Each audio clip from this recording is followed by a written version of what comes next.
Hello, my name is Barry Greene. I'm the Vice President of Property Development, and I'm on the Board of Directors of TRU Precious Metals Corp. TRU Precious Metals is a junior mineral exploration company with a focus on the Central Newfoundland Gold Belt. And so we've got a fairly advanced stage project in the Newfoundland Gold Belt, and that's where we're focusing all of our efforts. Great. Barry, nice to meet you. Really looking forward to hearing the TRU Precious Metal story over the next half an hour or so. I've never been to Newfoundland. I'm relatively new to the geology of the area, but I have spoken to Matador Mining and to Sockman Mining, so I'm beginning to get a feel for the geology of the region. And could you just kind of give me an overview of how long you've had the project for and where it sits in Newfoundland? Sure. So TRU got involved after Newfound Gold made a world-class gold discovery, but we were early on, so we got some key land packages. We in 2020 we did a deal with Altius Minerals. Yeah. Late 2020, we start. It actually closed in May 2021. The deal closed May 2021, and then TRU was an investment issuer at the time. We became a mining issuer. So we started working on the project in basically the summer of 2021. So we've had it about a year now. The project lies on the Cape Ray Shear zone, at the Cape Ray Valentine Lake Shear zone. It's sandwiched between the Matador Mining's Cape Ray project, which has some gold deposits, and the Valentine Lake, Marathon's Valentine Lake project, which has a number of gold deposits, which they're actually proposing to put into production in the near future. But you're from Newfoundland, isn't that right? You're a Newfie. That's correct. I am. Indeed. And did you work in Newfoundland? I mean, is this a homecoming for you in terms of kind of geological work, or is it just a residential homecoming? No, I've been working in Newfoundland and internationally for over 30 years. I've been involved in public companies. This is my second time with public company, but so over the last 20 years or so. But I was born and raised here, studied here. I've worked internationally in Papua New Guinea and across various parts of North America. But it's good, it's good to be working close to home, of course. It is. It's good to be working close to home. Great. And so you had one field season, and really on the ground, and the Cape Ray Valentine's Lake Shear looks pretty prospective. It looks pretty prolific. Can you outline the work that you did during the course of last year? Where you started from and where you ended up in terms of your understanding and the work program that you did in between the two. So we when we picked up the property from Altius Resources, the first thing we had to do is get familiar with the project. If you like, I can share my screen and show you. Yeah. Let's do it. Yep. Let's have a look. Show you the project, show you where it is. A little more information about it. Was the data in good shape when you picked it up? Yeah, it was. So the project, so I'll just go right to it. Can you put this it on is the area where so we call it the Golden Rose Project. Sorry, could you put it on full screen, please? Sure. So this is the Golden Rose Project. This is where it is. The gold star in the middle, and you can see it's sandwiched between the Matador Mining Project and Marathon Gold. When we acquired the project, it's got, well, let me see here. We don't need that. Yeah, there it is there. So this is, there are a number of gold prospect on the project. It's right on the main shear zone. When we acquired the project, the more advanced target on the project was the Woods Lake Gold Zone. and that's in this area right here. If you can see my cursor moving there. Right. That's where we started focusing our attention initially. That looks as if you're pointing to something within the Matador mining claims. I'm sorry, it's right here in Woods Lake Gold Zone. Yeah, just up in here. Yeah. Okay. So gotcha. That was our initial focus. We did widespread soil sampling program. The area, even though it's been, there are a number of gold prospects on it, it's still a very early stage project. Whereas we're unlike Matador Mining's Cape Ray project and the Valentine Lake project up here, which have been basically under exploration for 20, 30 or more years. This area here is a relatively underexplored tract of ground that received very sporadic attention for small work programs and not very kind of widespread work programs. So this area is still quite early stage compared to Valentine Lake and Cape Ray. It was relatively early stage, and so did you have soil data? Did you have a good up-to-date geological map? And what was the kind of the exposure like? Is it all till covered? There was sporadic soil sampling has been done on very, very wide space lines, like 400 meter or even up to 700 meter wide space lines in some areas. Some areas has no coverage at all.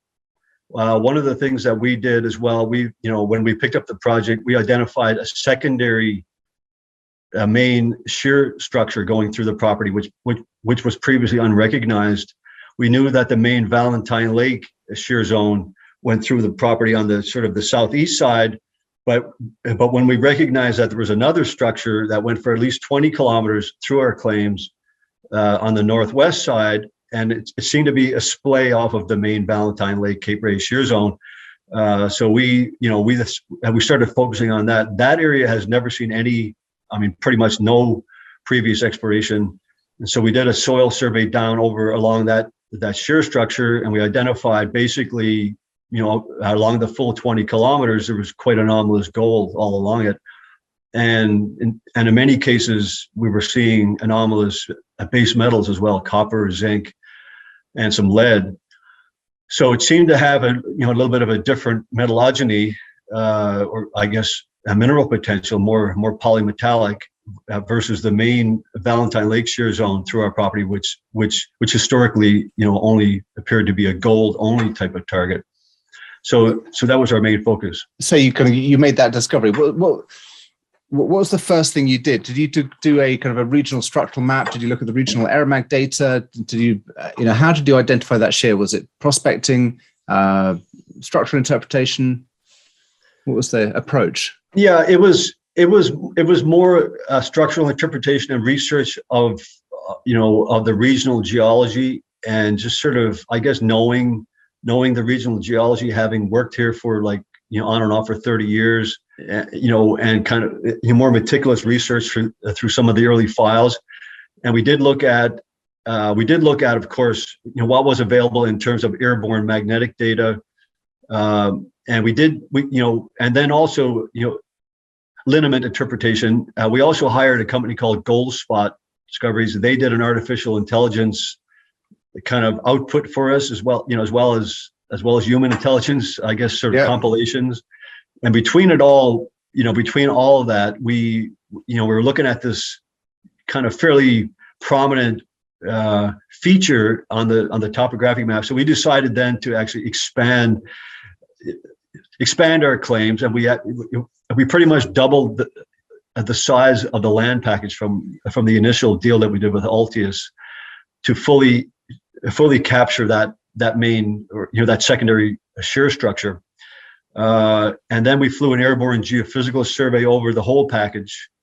Kind of an up-to-date modern geophysical survey, an airborne magnetic gradient gradiometry survey over it. And then from there it went, we hired a large field crew last summer. We hired a bunch of prospectors, soil samplers. So it was a lot of grassroots work early in the season just to get our kind of heads wrapped around the project. there were a number of gold prospects that previously were identified, but they were very early stage, like for instance, the Jacobs Pond area, the Rose Gold area, which is all in the same kind of general corridor.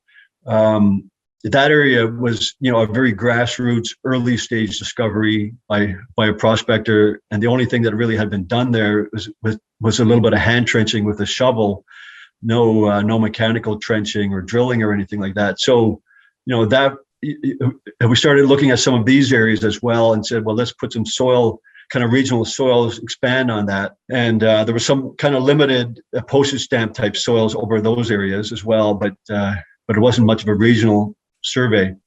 So, that's what led us into that area. Matador is using, they're using a kind of an auger rig to get through the till, but I've spoken to a few other companies that are using it's not a Bleg analysis, what is it called? It's the ionic leach, MMI, mobile metal ion analysis that SGS does to kind of see through deep cover. Are you choosing the ultrafine geophysics or the MMI or auger, or are you finding that just straight soil geochemistry is able to see through the till? It depends on where you are. In the deep river valleys where there's a lot of glacial deposits, you've got to be a little more creative. But when you get up on the plateaus, a traditional soil geochemistry works quite well. I've been involved in a lot of projects in Newfoundland where we've trenched and drilled soil anomalies and found the source of those soil anomalies. It usually doesn't move too far, but of course, when you get in the river valleys, you've got to do something different. And so we're the main Valentine Lake Shear Zone is in a river valley with a lot of I guess part of it is in a deep river valley. Then it comes up to surface. So we're going to be doing more innovative type work. A ground penetrating radar and stuff like that, just to sort of try and give us a sense of how deep the till is down to the bedrock interface. We're going to do some test work with that over known areas. And then, we've also been doing some till sampling, some deeper till sampling in some areas as well, where there's one area we call the King George IV, where we've panned a lot of visible gold. And we brought in a company called Overburden Drilling Management, ODM, they're based in Ottawa. Yep. And they've kind of laid out some work programs for us there as well in that area and we may kind of expand that into this river valley depending on what the ground penetrating radar shows us, whether or not traditional soils will work there. So we're going to do the proper science to figure out what's the best technique for the area, and it varies across the property. And you've got a whole in Newfoundland along that shear. There's a whole host of different kind of mineralizing styles and structures. You've got the incredibly sheared and structurally controlled gold in the eastern end that Sokoman's got, and Newfound Gold got some very high grade but incredibly complex geometrical arrays of gold in conjugate vein sets and intense structural control. And then at the other end of the other scale, you've got the kind of this more bulk resource tonnage of the with the window glass granite hill. What's it called? I think that's right, isn't it? Window glass granite hill. The intrusion and the kind of the fracturing of a bulk tonnage. Have you got an idea yet of what style of mineralization is going to be your primary target source? Your stretch of that main shear zone? Well, that's a good question, but there could be more than one type. Obviously, when you're along, when your claims are situated, when your project is situated along one of these major deep crustal shear zones, you start thinking orogenic gold, which I guess it all depends on the rheological contrast of the rock types and the specific setting that you find it in, and kind of what's being tapped to drive the metals, what kind of fluids are being tapped to drive the metals in the various areas. It could be, for instance, the Woods Lake area is starting to look more like a bulk tonnage type of target. whereas one of the new areas that we're working on that, that we're very bullish on, which is going to be a focus of this year's work program, we call the Jacobs Pond area. That's more polymetallic with we're seeing higher grade veins there. It may actually, be more like, well, it's hard to say what it is. We're seeing signs that it could be some VMS in the area, plus we're seeing, fairly high grade quartz carbonate veins and breccias. So, there's more sulfides in it, which is not going to be the same. I mean, I should say more base metal sulfides. So it's not going to be the same as Newfound Gold's project, but obviously, the whole area, all of Central Newfoundland Gold Belt is a very complex, structurally kind of a dissected area where you do have to keep your eye on the ball when it comes to structure. Yeah, and absolutely. So we've hired a structural geologist. We've got a quite a good structural geologist working with us, and he was working on the project last year, doing mapping and kind of plotting his work this winter, and now we're going to kind of set him loose on the Jacobs Pond area this summer. Okay, so I guess another way of phrasing the question would be, what are you using as your target generation drivers? What's making you? How are you approaching the kind of the identification of new target areas? Is it that you've now got the geophysics and the structural interpretation from that lineament work you've done, plus the work from the prospectors, and you've got enough on your plate in terms of Jacobs Pond for the 2022 drilling program? Or are there key features that you're looking for new targets as well that you're going to continue to feed into the hopper? Well, we're developing a whole pipeline of targets, and one of our plans this year is to do more of a regional, broaden, fill out areas where we've identified prospective areas for soil sampling, as well to further define a large pipeline of targets. But with regard to actually outlining drill ready targets, we've done this. We've hired Simcoe Geosciences, and they're doing what they call their proprietary Alpha IP survey, which doesn't require any line cutting, and it's very quick to mobilize and get data. They're doing an IP survey for us on several grids throughout the property on targets that we identified last year or kind of historic targets that didn't really see much attention previously that we think have a lot of upside. So combined with like soil geochemistry and prospecting to target areas where you think there's something in the ground, and then IP, basically if you do IP and that picks up a response under it, that then becomes a drill target. So in fact, if you like, I could show you. I'd like to see the second order Shear, and also where the areas where you're doing the IP grids. That'd be really useful. Yeah. Okay. So let me share my screen here again. But anyway, that's our property wide number of gold. This is our gold prospects on our map. This is the Jacobs Pond area here that I'm referring to, and the Rose Gold. So that's all in the same area. This is the main Valentine Lake shear zone, which comes down through, basically through all where all these gold deposits are on Marathon's property. It comes down through our claims. All the black outline is our claims.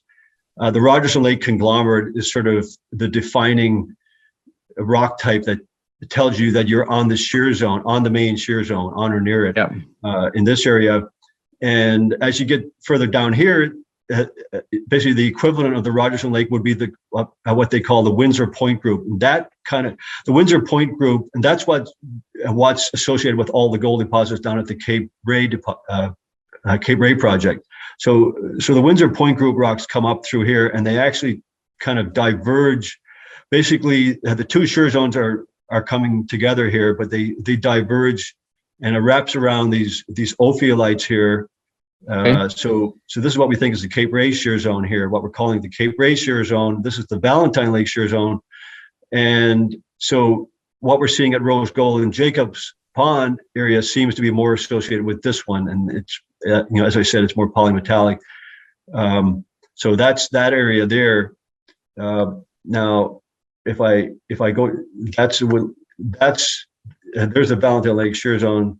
There's your Cape Ray Shear Zone coming in, and this is what's known as a Rainy Lake Complex that came in late, a Silurian synkinematic intrusion that would have been kind of deformed and rotated as all this sort of deep crustal shearing was going on, and would have created second and third order structures within the Rainy Lake. And this is kind of like a tadpole in a sense. There's a big tail comes out through here off of this, and where the Cape Ray comes around through here,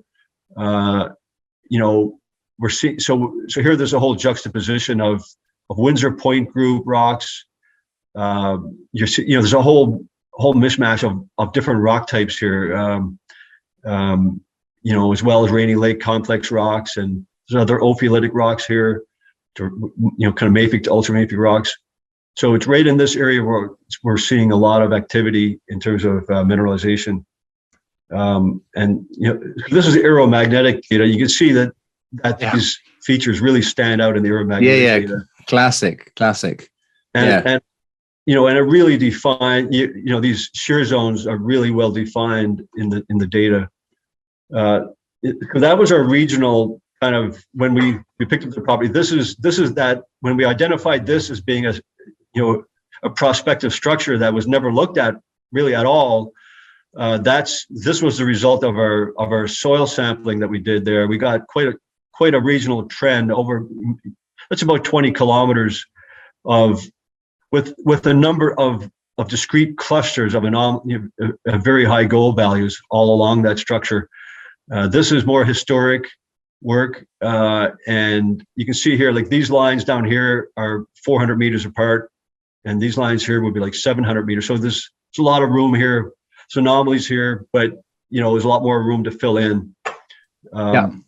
And so let me just get down. So this is what we're seeing at the Jacobs Pond area, and so some of our prospecting last summer, our guys identified these quartz-rich quartz carbonate systems with, you can see a lot of sulfide infill and replacement in these vein systems, and there's a number of float samples were collected in this area with the very high grades of copper as well. This one has high grades of gold. They all have a gram per ton or more of gold. So this was where we decided to do our one of our IP surveys, and we did get quite a high IP anomaly right over where this cluster of boulders were found as well. And are you going to be drilling on this in this area this year? Yeah, this is going to be our main focus for as soon as our field program starts here in the next coming week. Actually, in the coming weeks, we've got a large crew coming in. We've got a new camp we're putting in, and we've got quite a large crew starting up here within the next couple of weeks. And this will be our prime focal area for at least the first half of the field season, and possibly more. And so when you say prime focus, what do you mean? Do you mean you're going to be drilling 5,000 meters or 3,000 meters or 10,000? Well, we haven't announced anything like that yet. That's to be finalized, but there's definitely going to be some trenching here, and there's definitely going to be some drilling here. It all, the amount is yet to be determined, but there's no shortage of drill targets that we've identified from the IP survey. We had a press release out on that a few weeks ago, and I'll show you some more samples here. So this was the IP survey that we designed throughout the property, and this is the Jacobs Pond area right in this area, in Rose Gold. So these were following along that regional structure where we're getting the regional gold anomalies, and these are more lines. And this survey is still underway, by the way. This IP survey is still well underway, so we've got data in this area. What are already. what are the red lines hashed at the bottom? These are going to be IP lines as well. There's the Woods Lake Gold Zone is right along the bottom of this lake here. This is Woods Lake itself, and the Woods Lake Gold Zone follows a kind of a northwest southeast trend. But there's also a couple of relatively underexplored, I would say almost unexplored. Well, not, I shouldn't say unexplored, but definitely underexplored. Hasn't really seen any amount of advanced work at all down in that area. And these are IP lines that we're proposing to do, and that'll be done this spring as well. So okay. We'll see what kind of drill targets we identify down here. But we're going to start in this area with our drilling, and then we've got a number of drill targets under development here as we move through the program. That's the Jacobs Pond area. So that what I showed you previously was the copper along the gold dots along this regional structure. This is copper in soils as well, and you can see the gold is in the red dots. This was that cluster, that sample that I showed with the high grade copper, gold, and silver. Yep. And you see the copper. Basically, there's a coincident copper gold anomaly here, which goes for a couple of kilometers. We've done IP over a lot of this, and we've got some, extremely encouraging IP data. Which so there's a bedrock gold showing here. There's a bedrock gold showing. This was the original Jacobs Pond gold showing. Then there's a whole train of float samples, and up in here in this area, there's actually 20 grams per ton in bedrock as well. There it is there. Well, that's what we call the rose gold. And this is one of the IP responses that we got directly under that boulder cluster. So basically, right underneath this map, that black line is that IP line line 30 that I've showed you right here, and so directly underneath it is a very large and strong IP anomaly right underneath these boulders. So I put this up on LinkedIn, and I got over 12,000 views of this, basically internationally. Quite a lot of interest in this area. So that's an obvious drill target, through here, and there's no shortage of them. That 3.9 grams per ton gold, 5.61% copper in bedrock is it sits right there. And when we did the IP line over it, it showed this spike coming right to surface and then blowing out at depth. So so none of these have ever been trenched or drilled. So it's pretty much a very early stage grassroots discovery. The other showing that I showed you here, the original bedrock showing right here from Jacobs Pond, that's when we plotted up on this IP line that we did right over that outcrop. It shows a little spike coming to surface where the veining is, and underneath it is a much larger IP anomaly as well. So I've actually showed that this is what the outcrop looks like, and that's where it's located on surface. So you can see there's actually quite a handsome looking drill target here. Yeah, very nice. Can you talk me through your drilling program at Woods Lake last year? How many meters you did and what your takeaways were from it? The drilling program we did finished almost at the end of 2021. We did just over 4,000 meters, and the drilling was split between the Woods Lake gold zone, the known gold zone, the historic zone, and a new area that we had identified with some copper stringer mineralization that we call the King George IV or the KG4 area.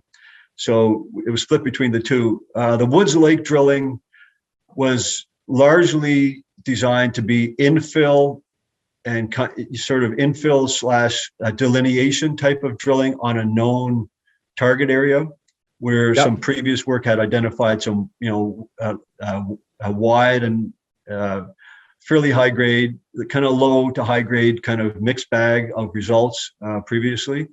And we did some scout holes in that area as well. So what we did, the bulk of our drilling was in that area. I believe it was 16 holes on Woods Lake, if memory serves me, and I believe there's 22 altogether drill holes between the two areas. That was successfully. I mean, what we did basically successfully identified gold in almost all the holes that we targeted. So it was sort of, I guess, between holes and then sort of areas that were previously untested, up dip, down dip, to try and better define to see if there's kind of a bulk tonnage type target that we could develop there. And what we've seen is that there seems to be our modeling of basically the historic data and our data we're seeing what appears to be the early stages of a double plunge to the Wood Lake gold zone.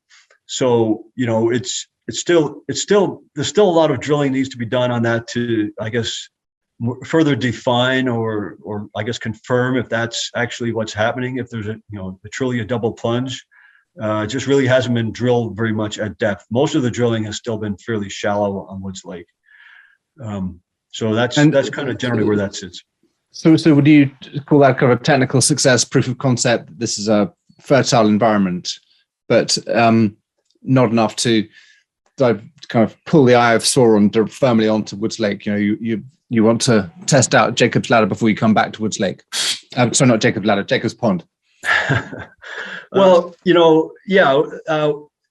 we've got 45 kilometers of strike length along the main shear zone, and there are quite a number of targets on it. And one of the things I said, one of the things I learned a long time ago is that, and I said to our management, I said, Woods Lake looks great, but I mean, that may not be, at the end of the day, the best target on our property. So let's kind of look at the regional picture. Let's look at some of these other prospects. Also look at this kind of unexplored shear zone where we've identified gold anomalies, and that area is screaming for work as well. So I mean, we're a junior company. A project this scale and with this many targets on it, it's a multi-year, major company size project. Yeah. There's only so much we can do in a given time period, but Jacob's Pond and that general area, and given some of the grades and some of the strength that we're seeing in these geophysical responses, it does stand out as being, obviously you can't kind of just ignore it and go back and spend all your money on Woods Lake, even though Woods Lake will definitely need more work. It's kind of drill me. It's kind of looking like that, right? It's got all the signatures there that you want to see. It's got the soil geochemistry, it's got the bedrock occurrences, it's got some good grades. Now it's got this IP anomaly. Right? So basically we're stacking up the layers of evidence to say, yep, it looks like this thing looks like the real deal.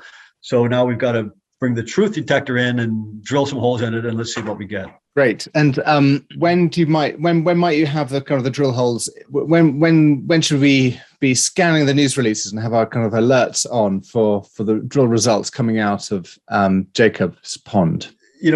Simcoe Geosciences, the contractor, as I said, they're still working on the project on some of the other areas. But what they've told us, they're going to basically, actually this afternoon, we've got another Zoom with them when they're going to present the 3D model of the IP data over the Jacob's Pond area. And that IP that I showed you, it was only a small snippet. We're seeing similar IP responses on many lines. Like I could show you the same type of things on many other lines. So it's a very large system in the IP, in the IP is sort of showing a very large target area over at least a couple of kilometers. And, so they're going to be basically presenting that to us this afternoon.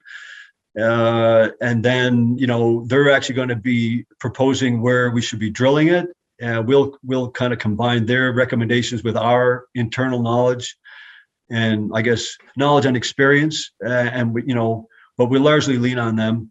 Then we're going to, we'd like to initially get get some of these things opened up in trenching, but also, maybe at the same time, even we move a drill in.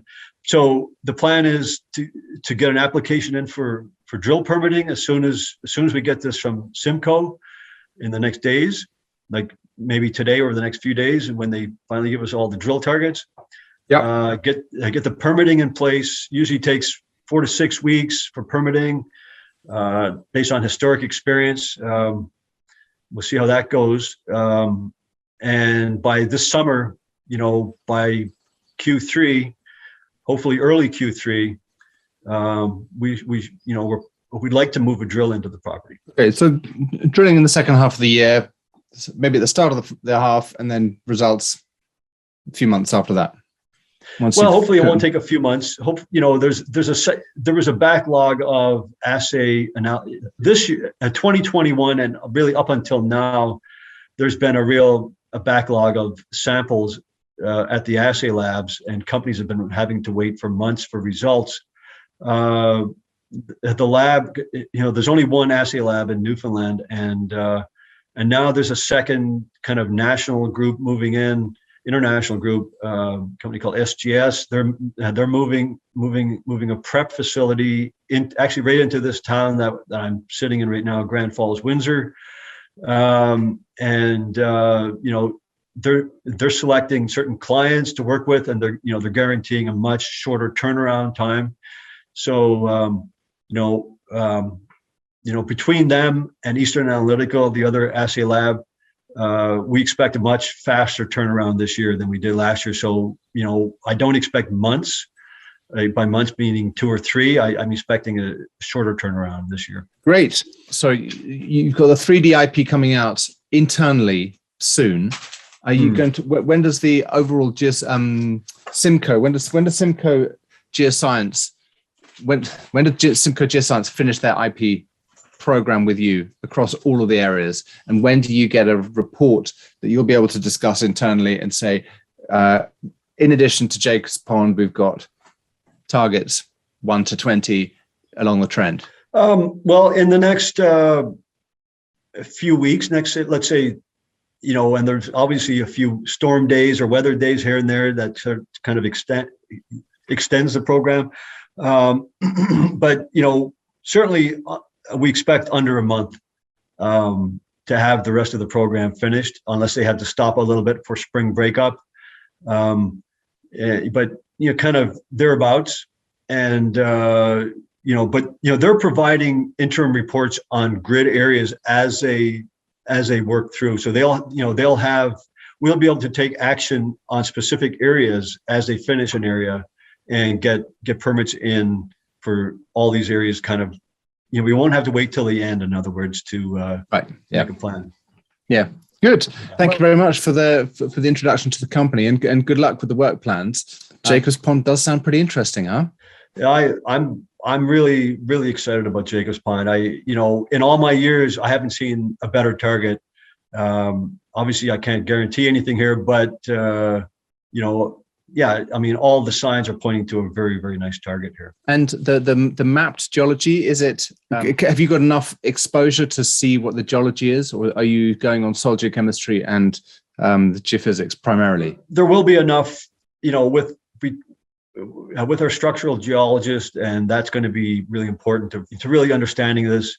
There's a new transmission line was put right down through the Jacob's Pond, actually through our soil anomaly, believe it or not, a couple of years ago. And so there's new roads and new access went in for that.